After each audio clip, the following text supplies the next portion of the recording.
Hello friend, hope all are fine and doing great. In this lockdown period now which is extended up to 31st May, I think you people are utilizing this time very well and your preparation for BPS is going on very high rate, high pitch.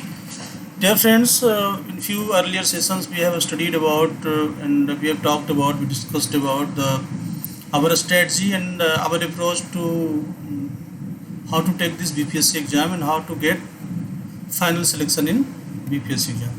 Dear friends, in last few sessions, we have also studied about, we have discussed about ancient history of Bihar, part 1 and part 2. And today in this session, we are going to discuss the important questions related to ancient Bihar.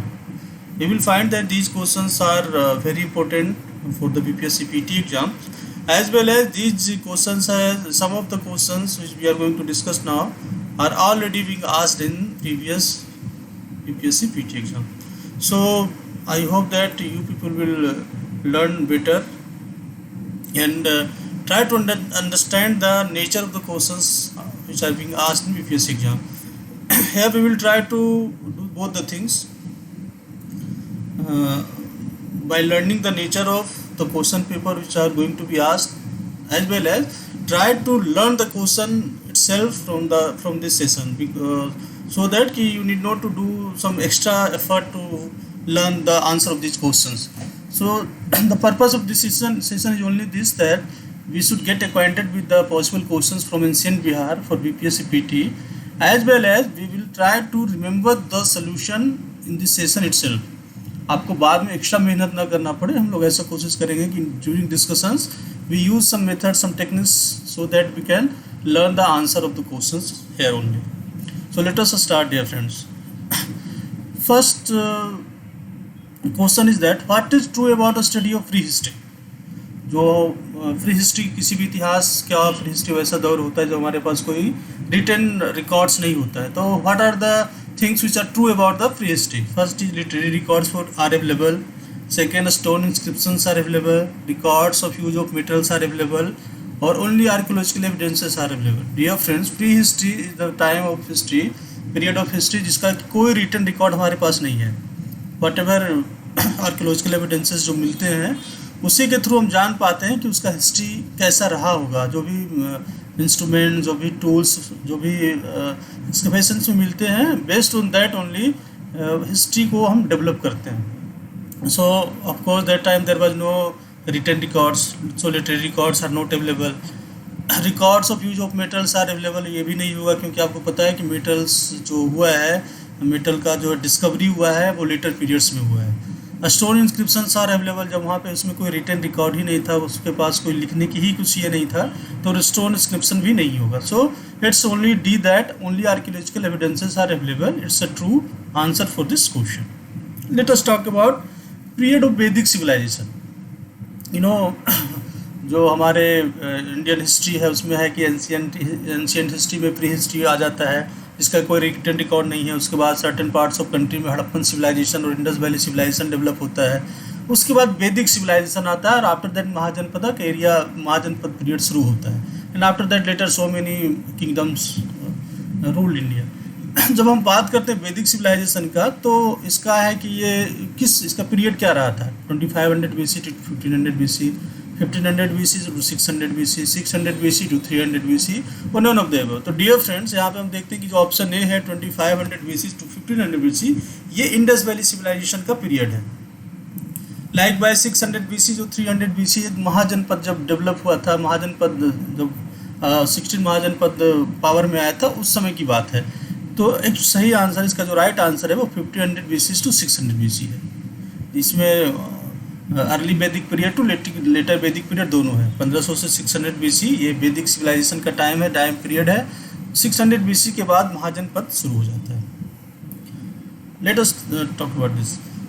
Which Vedas contain charms and spell to get rid of evils and diseases. आपको सबको पता है, we all know that there are 4 Vedas of Hindu religions, Rigveda, Yajurveda, Samaveda, Atharvaveda. तो इसमें जानते हैं कि Rigveda is the oldest one. इसमें कौन सा वेद है जो मंत्र वगैरह का डिस्कशन उसमें मिलता है, जो किसी की बीमारी या फिर जो बुरे साया या प्रेतात्मा वगैरह होता है उससे मुक्त करने के लिए उसमें बहुत तरह के चार्म्स एंड स्पेल्स हैं। तो इसका करेक्ट आंसर है Atharvaveda. You must remember this thing, this is the question which are being asked in many exams. So Atharvaveda is the Veda which contains charms and spells to get rid of evils and diseases. Next question number 4 is that in the following which contains the term Satyameva Jayate. सत्यमेव जयते जो है India का national statement है एक तरह से, और जितने भी सरकारी ऑफिसेस हैं वो सब में सत्यमेव जयते का लोगो रहता है। इसका मतलब होता है कि सत्य ही फाइनली जीतता है। तो ये कहाँ से लिया गया? ऋग्वेदा से, सामवेदा से, मुंडकोपनिषद से, अथर्ववेदा से। तो डियर फ्रेंड इसका आंसर है मुंडकोपनिषद से। इसको आप ऐसे याद कर सकते हैं कि आप देखते हो कि जो पिलर होता है, पिलर के ऊपर लायन होता है, लायन के नीचे जो है वो सत्यमेव जयते लिखा होता है। तो मुंडक मतलब हेड, हेड के ऊपर लिखा होता है।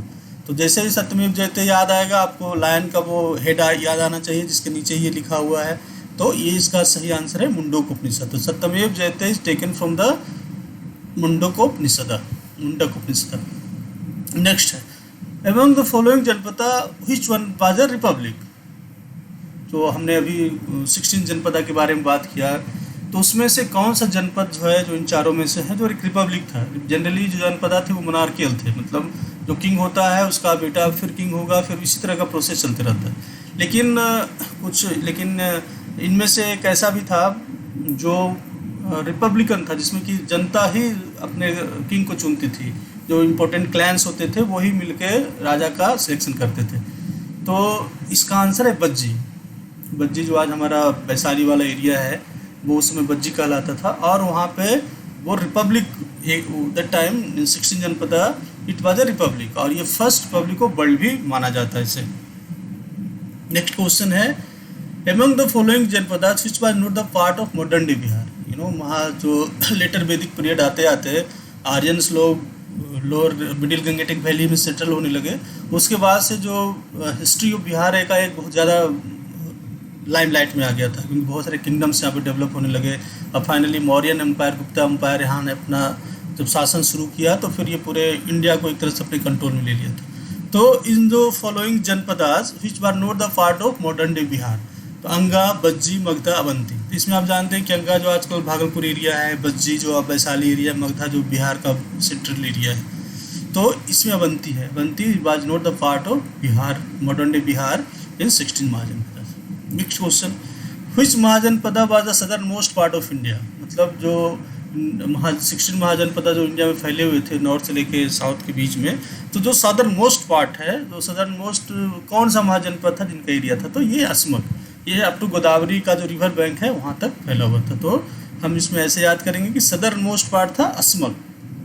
16 महाजनपद में असमक ही जो था जो सबसे साउथ में साउथ सदर्न मोस्ट किंगडम था, महाजनपद था। सॉरी।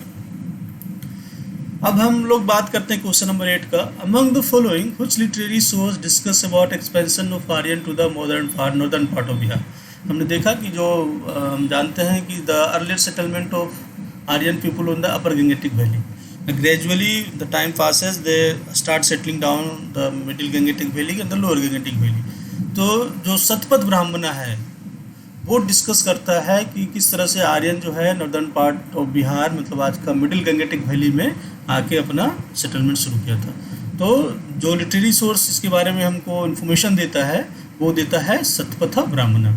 शतपथ ब्राह्मण अब वैसे याद कर सकते हैं इसको, सतपथ, सत्य के रास्ते पे चलते हुए आर्यन जो लोग हैं बिहार के नॉर्दर्न पार्ट में आए थे। Next, what are the earliest capital of what was the earliest capital of Magadha. सबसे जो मगध जो हमारा 16 महाजनपदा में लेटर जो सबसे ज़्यादा स्ट्रॉन्ग हो गया था उसका सबसे पहला कैपिटल कौन था। वेदर इट वाज ग्रीव्रजा और पाटलिपुत्र और वैशाली और चंपा। This type of question generally being asked in BPS exam and other exams also. So its answer is Grivraja. So the earliest capital of Magda was Grivraja. Ajatasattu belonged to which dynasty? Question number 10 discuss about that. Ajatasattu belonged to which dynasty? Ajatasattu was one of the greatest greatest ruler of Magda. During his reign, the border of Magdha extended to a larger extent. तो whether Ajatshatra belonged to Nanda dynasty, Vridratha dynasty, Shunga dynasty or Haryak dynasty. You know, Ajatshatra belonged from Haryak dynasty. He was son of Bimbisara, and it's a myth that there is a folk story that Ajatshatra killed Bimbisara and become ruler of the Magda. So Ajatshatra belonged to Haryak dynasty. Please remember this. Next है, the third Buddhist council was convened at which place? There were 4 Buddhist councils, जिसमें अलग अलग जगह पे अलग अलग time period में हुआ था. तो ये क्वेश्चन जनरली आज पूछा ही जाता है कि 4th बुद्धिस्ट काउंसिल कहाँ हुआ, फर्स्ट बुद्धिस्ट काउंसिल कहाँ हुआ, वो किसके पेट्रोनेज में हुआ. तो यहाँ पे हम जो क्वेश्चन नंबर 11 डिस्कस कर रहे हैं कि ये 3rd बुद्धिस्ट काउंसिल कहाँ पे हुआ था, where 3rd Buddhist council was convened. तो आंसर इज पाटलिपुत्र. आज का पटना जो है वहाँ पे 3rd बुद्धिस्ट काउंसिल कन्वेंट हुआ था. Question number 12, among the following who shifted Magधा कैपिटल टू पाटलिपुत्र. अभी हमने देखा जस्ट क्वेश्चन नंबर 8 या 9 में हमने डिस्कस किया था कि मगध का सबसे पहला कैपिटल कहाँ था. तो हमने देखा गिरिब्रजा राजगीर था. तो बाद में ये कैपिटल शिफ्ट करके पाटलिपुत्र ले आया गया था. बाद में किसी ने इसको वैशाली भी शिफ्ट कर लिया था, लेकिन फाइनली ये कैपिटल पाटलिपुत्र ही रहा और अब तक वो बिहार का या मगधा का कैपिटल पाटलिपुत्र है. तो answer option sir Udayan, Ajatashatru, Bimbisara और धनानंदा. तो its answer is Udayan. Udayan was the ruler who shifted Magadha capital from Rajgriha to Pataliputra. तो please remember this, Udayan shifted capital of Magadha to Pataliputra. Next, during the time of attack of Alexander who was the ruler of Magadha. Generally ये क्वेश्चन पूछता है, बहुत confusing भी है क्योंकि बहुत लोग चंद्रगुप्त मौर्य में कंफ्यूज कर जाते हैं क्योंकि उसी समय इनका अटैक भी हुआ था. लेकिन एक्चुअल में जब अलेक्जेंडर का अटैक हुआ था तो उस समय चंद्रगुप्ता कौटिल्य के मदद से नंद डायनेस्टी को ओवरथ्रो करने की कोशिश कर रहे थे. तो in fact ruler was that time of Magadha was Dhanananda.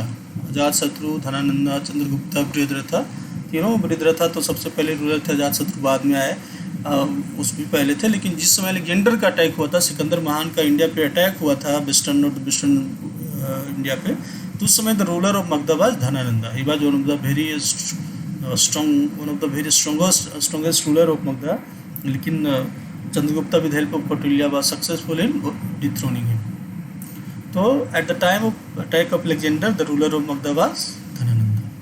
Next question है, under whose patronage 4th Buddhist council was convened at Kundalvan. अभी हमने देखा, हमने डिस्कस भी किया कि there were 4 Buddhist council convened at different time and under different patronages of Magadhan rulers. तो इसमें है कि 4th बुद्धिस्ट काउंसिल कहाँ पे किसने कन्वेनेट किए थे, किसके पैट्रोनेज में हुआ था, जो कि कुंडलवन में हुआ था. इसका आंसर है, इसमें ऑप्शंस है कालाशोक, अशोक, अजातशत्रु और Kanishka. The answer is Kanishka. Kanishka ने 4th बुद्धिस्ट काउंसिल कुंडलवन में अपने पैट्रोनेज में करवाया था. नेक्स्ट है, Rajatarangini of Kalhana discuss about whom. The various literary sources of ancient history.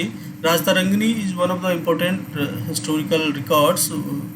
From that we come to know about the socio political economic condition of a particular period, particular area of the country. तो है कि राज तरंगिनी किसके बारे में discuss करता है? अजातशत्रु के बारे में डिस्कस करता है, मौर्य डायनेस्टी के बारे में डिस्कस करता है, गुप्ता डायनेस्टी के पीरियड में डिस्कस करता है, लोहार डायनेस्टी ऑफ कश्मीर के बारे में डिस्कस करता है. तो डियर फ्रेंड, कलहन की राज तरंगिनी जो है वो लोहार डायनेस्टी ऑफ कश्मीर को डिस्कस करता है. तो Rajatarangini, Lohara dynasty of Kashmir. Please remember it. Next है, chalcolithic culture is characterize with which types of ware. जो पोट्री है वो भी जैसे डिफरेंट तरह का tools, instrument, political system, social system, economic system upgrade हुआ है, डेवलप हुआ है. उसी तरह जो पोट्री डिफरेंट कल्चर्स में यूज हुआ है वो भी धीरे धीरे इवॉल्व हुआ है. तो चाइल्कोलिथिक कल्चर, जिसको कॉपर एज कल्चर भी कहते हैं या फिर कॉपरलिथिक कल्चर भी कहते हैं, उस समय रेड वेयर जो पोट्री है वो ज़्यादा यूज होता था. इसको याद करके रख लें कि चाइल्कोलिथिक पीरियड के टाइम में रेड वेयर यूज होता है. और आप अगर इसको ऐसे भी याद कर सकते हैं, जब कॉपर को बहुत ज़्यादा हीट किया जाता है तो वो रेड हो जाता है. हाँ, तो red were at the time of copper age culture और चाइल्कोलिथिक कल्चर. अब है नेक्स्ट क्वेश्चन है, what is the language of inscription of Ashoka. During and to the know the history of Mauryan period और the history of India at the time of Mauryan period. Ashoka's rock inscriptions, pillar edicts, cave inscriptions are very important source of information. तो है कि आखिर वो language किस language में लिखा गया था, उसकी लिपि क्या थी, व्हाट वर द स्क्रिप्ट। इसका लैंग्वेज प्राकृत थी, यू मस्ट अंडरस्टैंड दिस, क्योंकि सब लोग पाली और प्राकृत में थोड़ा सा कंफ्यूज हो जाते हैं, क्योंकि उसमें जो बुद्धिस्ट लिटरेचर है वो जनरली पाली लैंग्वेज में लिखा हुआ है, लेकिन जो इंस्क्रिप्शन ऑफ अशोका है वो प्राकृत में है, और इसकी जो लिपि है, जो स्क्रिप्ट है, वो ब्राह्मी स्क्रिप्ट है, जिसको कि सबसे पहले जेम्स प्रिंसेप ने 1837 में डिसिफर किया था। उसके बाद से इंडियन एंशिएंट हिस्ट्री काफ़ी बदल गया था। So please remember that inscription of Ashoka is written in Prakrit language. अब एक बहुत ही इम्पोर्टेंट क्वेश्चन हमारे सामने है, क्वेश्चन नंबर 18 कि Megasthenes, as per Megasthenes how many caste were in Indian society during that period of time. तो डियर फ्रेंड्स, यू नो कि India में हमेशा से वर्णाश्रम सिस्टम रहा है। Indian society has been divided into 4 different varna, जानते होंगे, ब्राह्मण, क्षत्रिय, वैश्य एंड शूद्र। ये जनरल एक डिवीजन इंडियन सोसाइटी में रहा है। लेकिन मेगास्थनीज के बारे में थोड़ा सा जान लेते हैं हम लोग। मेगास्थनीज सेल्यूकस निकोटर के एम्बेसडर थे, जो चंद्रगुप्त मौर्य कोर्ट में रहते थे। काफ़ी उन्होंने एक बहुत ही इंपॉर्टेंट बुक इंडिका लिखी है। इंडिका का बहुत सारा पोर्शन आज के समय में तो समाप्त हो गया, लेकिन बहुत सारा जो इन्फॉर्मेशन मिलता है उससे उस समय का उस समय मौर्यन हिस्ट्री के बारे में काफ़ी इन्फॉर्मेशन देती है। तो मेगास्थनीज ने जो उस समय फील किया, जो उस समय वो समझे, what ever they can understood the time, तो अपने अंडरस्टैंडिंग के हिसाब से उन्होंने उस समय की इंडियन सोसाइटी को 7 कास्ट में डिवाइड किया था। यू मस्ट अंडरस्टैंड दिस कि Megasthenes had not divided Indian society of Mauryan period into 4 varnas. At place of that, he divided Indian society into 7 castes.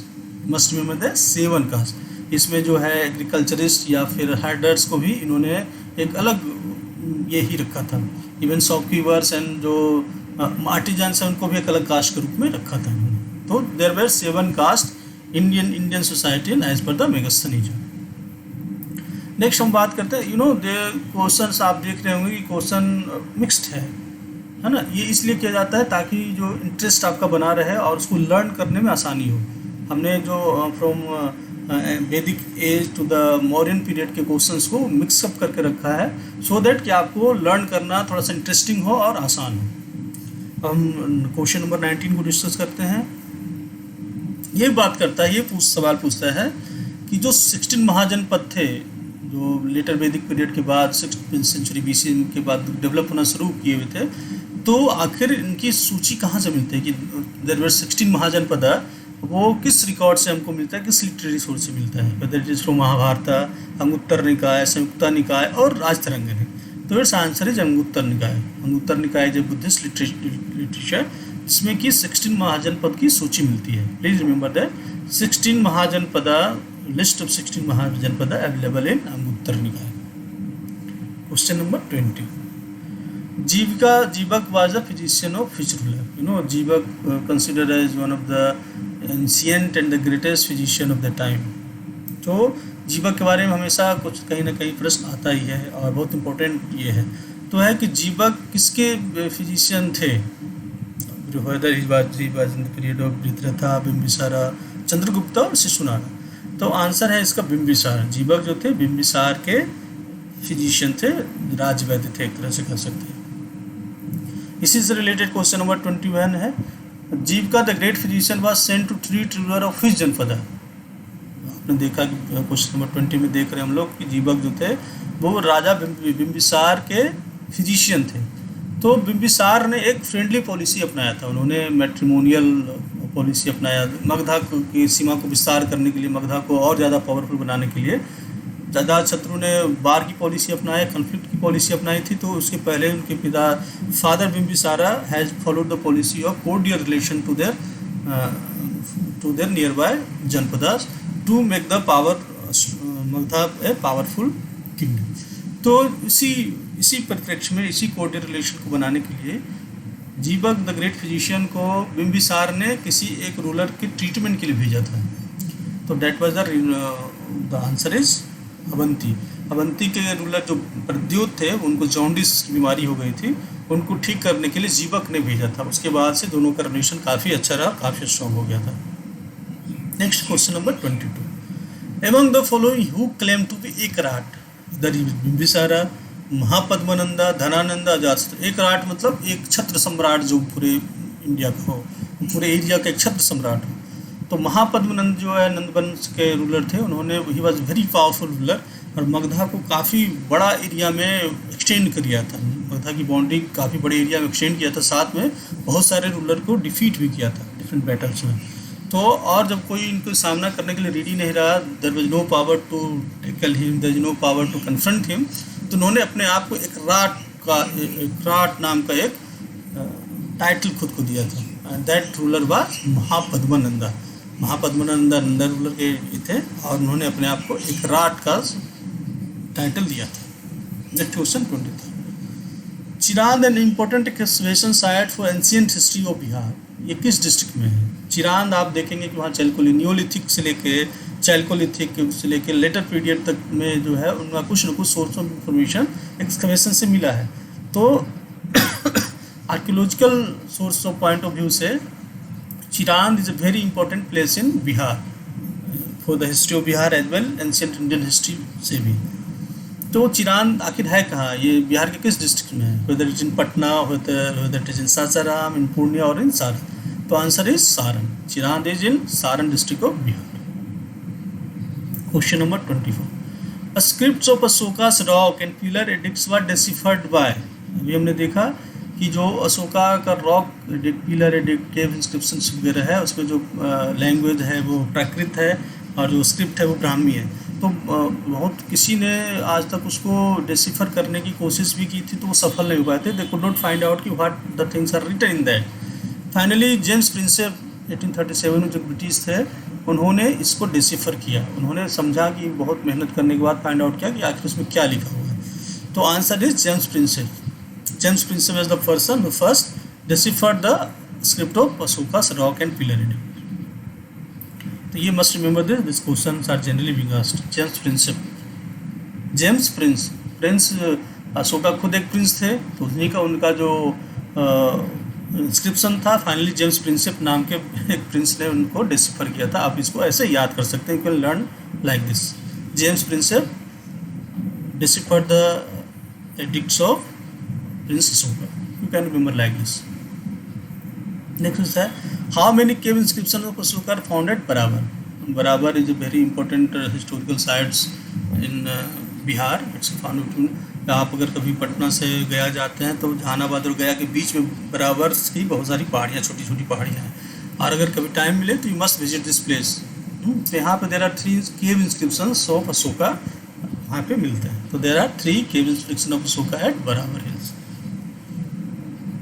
Next, Magdha rose to a kingdom in which century? Whether in 1st century, 6th century, 4th century, 3rd century AD. तभी हमने discuss किया था कि जैसे letter Vedic period के बाद आते आते Magadha become a powerful kingdom, और ये पीरियड है 6th century BC, जब हर्नेक डायनेस्टी ने, वृद्धरथा डायनेस्टी ने इसको ये मगध का इस्टेब्लिशमेंट किया और फिर धीरे धीरे इसको बहुत पावरफुल बना लिया। Magadha rose to a kingdom in 6th century BC, इसको प्लीज़ याद कर लें। अब है कि बिहार के एंशिएंट हिस्ट्री में गौतम बुद्ध और महावीरा का बहुत ज़्यादा इंपॉर्टेंट रोल है। इनसे रिलेटेड बहुत सारे क्वेश्चंस पूछे जाते हैं। इवन की जो हिस्ट्री ऑप्शनल्स होता है उसमें भी इनसे रिलेटेड क्वेश्चंस आते हैं। तो है कि महावीरा का जन्म कहाँ हुआ था, where Mahavira was born, whether it is Lumbini, Kapilavastu, Kundalgram और Sarnath. Then its correct answer is C, Kundagram. Mahavira born at Kundagram. Question number 28, मुद्रा राक्षस was written by Vishakh Dutta, Kalhana, बाणभट्टा और कौटिल्य। मुद्रा राक्षस is one of the very important literary source of Mauryan period, जिसमें कि मौर्यन हिस्ट्री के बारे में लिखा हुआ है, उसके उस समय की कहानी उसमें वर्णित है। जिसमें अब है कि अगर किसी लिटरेरी सोर्स में किसी रिलेटेड किंगडम की कहानी अगर उसमें आती है तो सिर्फ वो राजा की कहानी नहीं होती है, उसमें वो लिटरेरी सोर्स के रूप में काम करता है। उसमें जो है उस समय का सोसाइटी, उस समय का कल्चर, उस समय का इकोनॉमी, उस समय का इकोनॉमिकल रिलेशंस, इकोनॉमिकल कंडीशंस, सब सारी चीज़ों का वो डिस्क्रिप्शन उसमें आ जाता है। तो इसी तरह मुद्रा राक्षस जी को विशाख दत्त ने लिखा है, और इसमें स्टोरी है कि किस तरह से चंद्रगुप्ता ने विद हेल्प ऑफ कौटिल्य महापद्मनंदा को, ये धनानंदा को थ्रोन करके मौर्यन डायनेस्टी का इस्टेब्लिशमेंट की थी। तो Mudrarakshasa is written by Vishakhadatta. Question number 29, Mahabhinishkramana related to which event of Buddha's life. पता है ना, अभी हम लोग बात कर रहे थे कि in ancient history of Bihar Buddha and Mahavir are two important personality in Bihar ancient history of Bihar. तो बुद्धा की लाइफ का डिफरेंट स्टेजेज रहा है।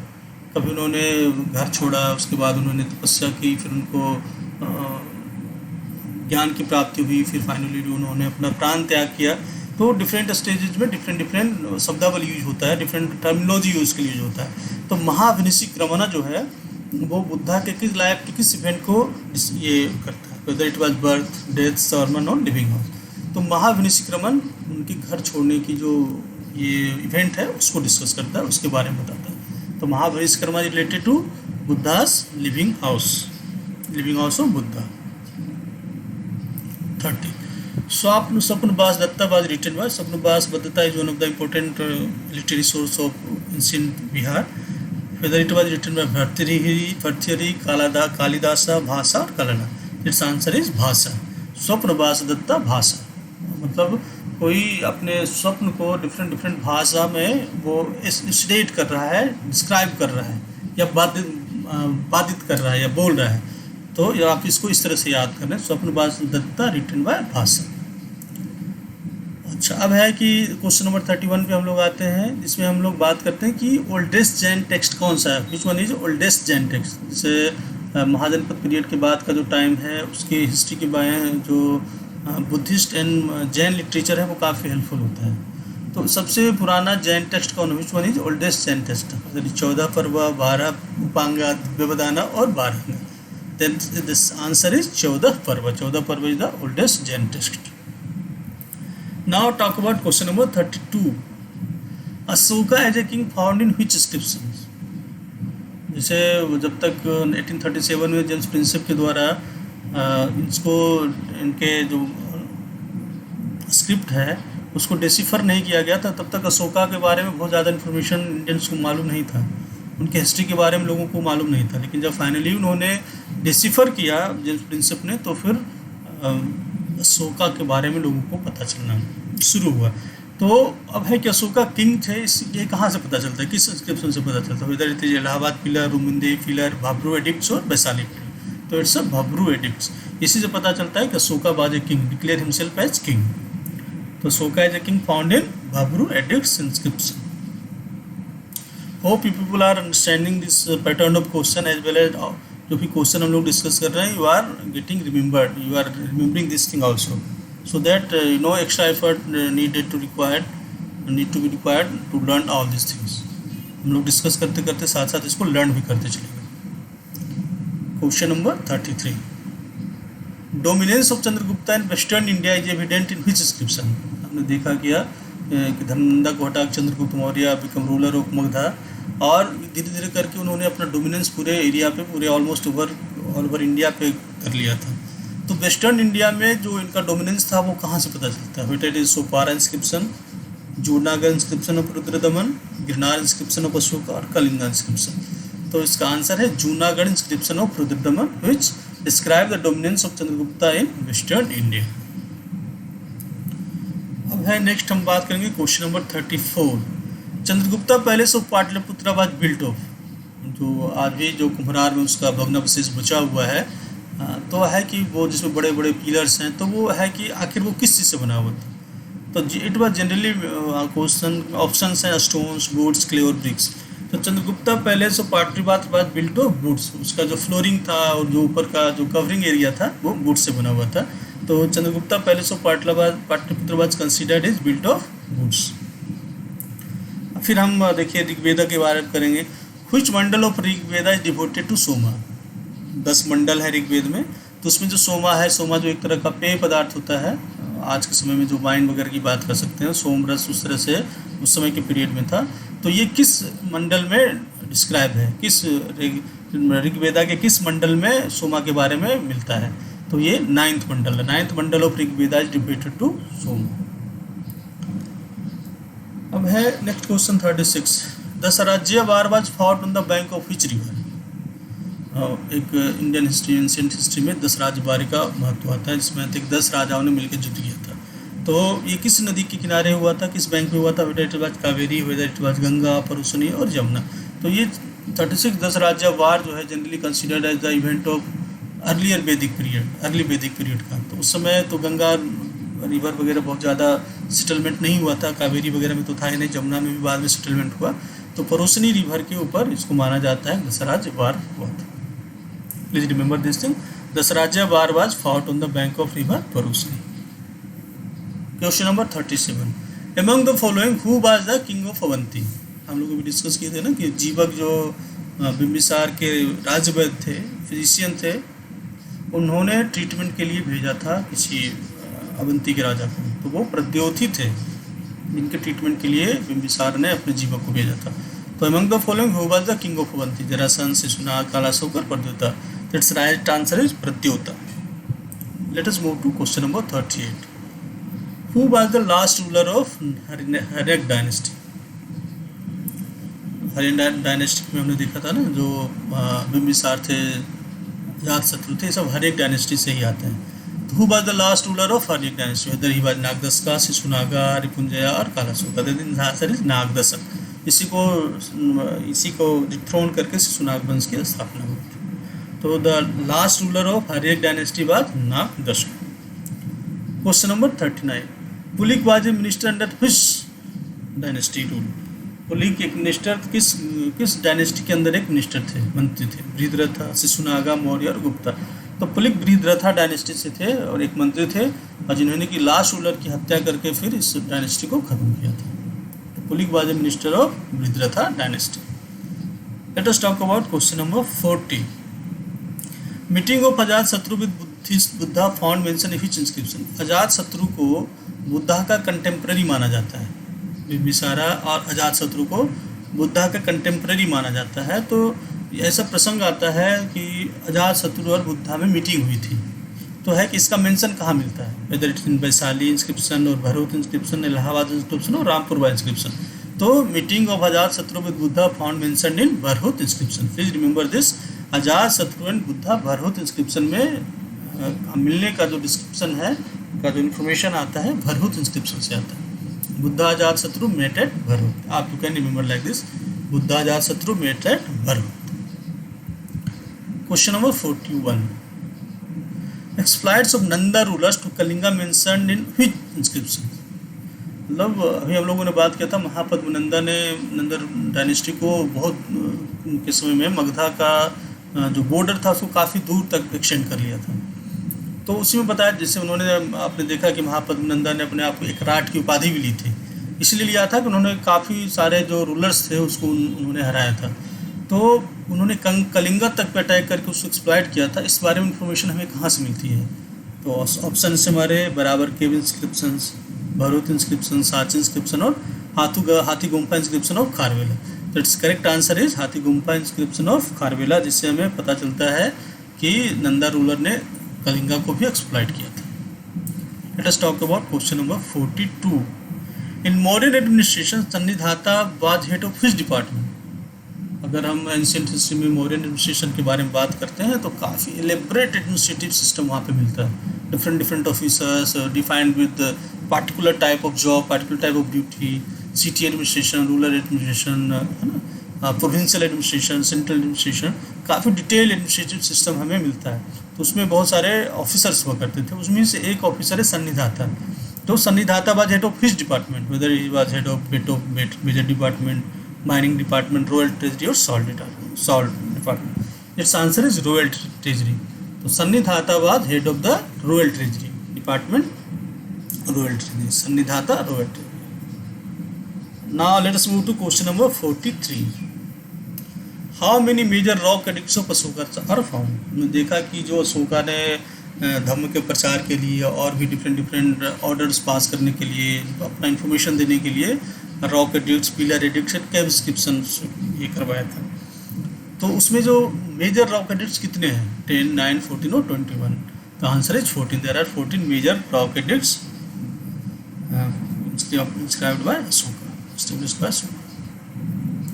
Let us talk about question number 44.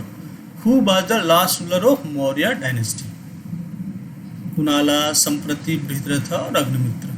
तो the correct answer is Brihadratha.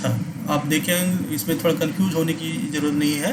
इसमें जो बृहद्रथ है उन्होंने बृहद्रथ डायनेस्टी का भी स्टैब्लिशमेंट किया था।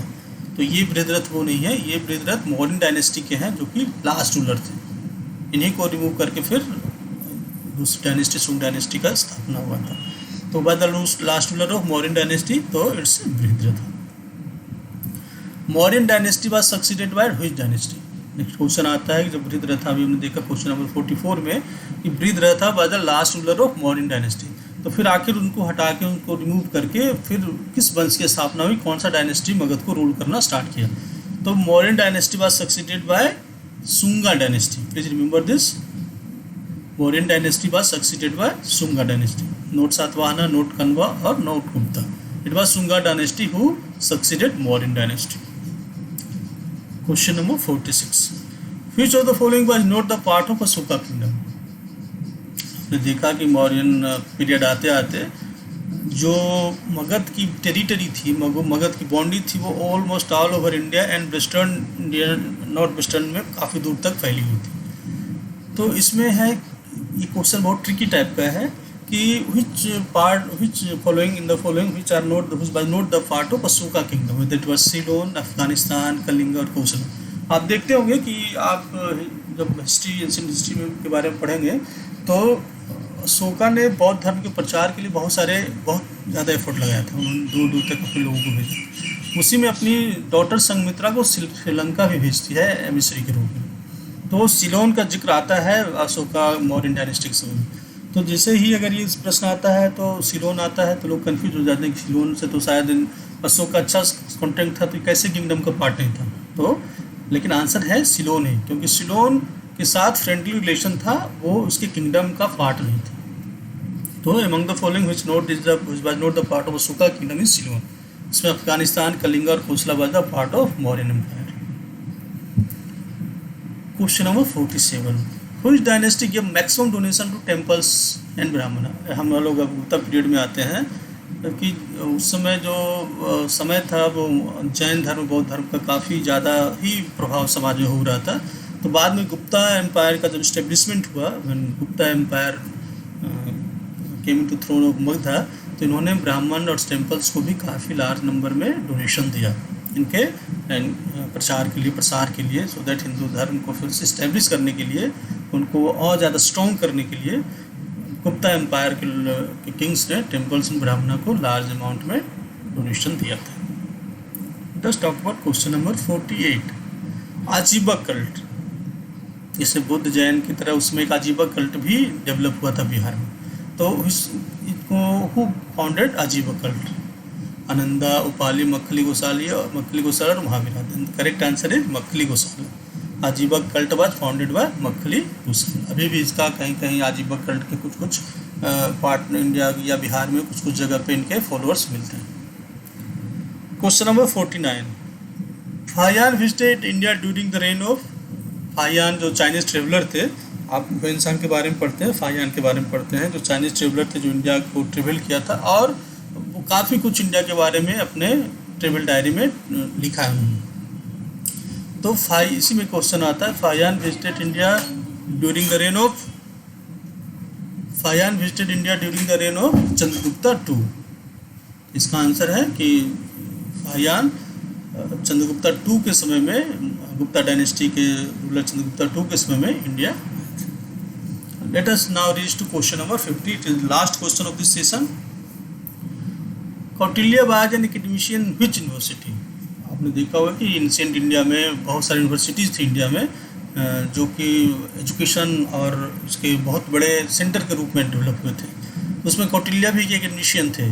तो वो किस यूनिवर्सिटी में थे? Whether he was from Nalanda university, Takshashila university और तक्षशिला यूनिवर्सिटी। तो Kautilya was an academician of Takshashila university. So dear friends, here we have discussed 50 questions like this. we keep on discussing so many questions about, like that we will keep discussing so many questions of medieval India, modern India and all that.